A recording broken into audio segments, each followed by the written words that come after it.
Practice করবে, ভালো করে প্র্যাকটিস করবে। এটা কিন্তু খুব গুরুত্বপূর্ণ ম্যাথ এবং এটা 5 স্টার ম্যাথ, এই ম্যাথটা বেশি আসে আর কি। হ্যাঁ, 120 মিটার লম্বা একটি ট্রেন, আন্তনগর এক্সপ্রেস বা ট্রেন, একটি লাইট পোস্টকে 6 সেকেন্ডে অতিক্রম করে।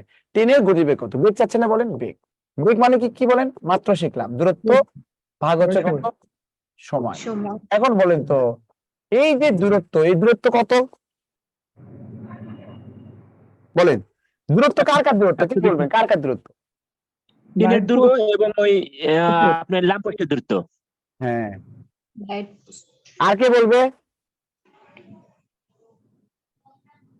আচ্ছা, ট্রেনের দূরত্ব আর লাইট পোস্টের দূরত্ব।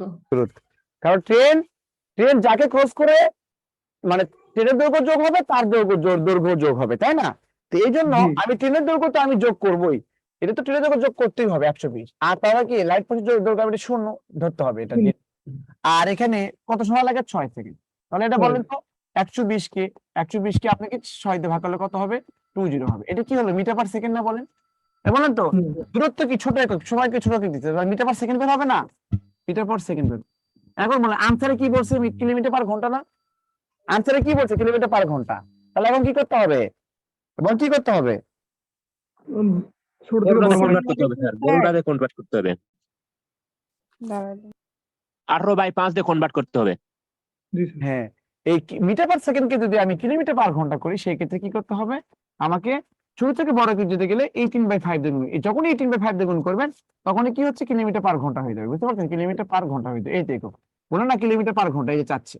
তাহলে এটা কাটাকাটি করলে এখানে 4 হয়, আর 18 এবং 4 গুণ করলে কত হবে? 72 হবে। আনসার হবে 72। Is it clear? বলে ক্লিয়ার কিনা বলবেন? জি স্যার, ক্লিয়ার।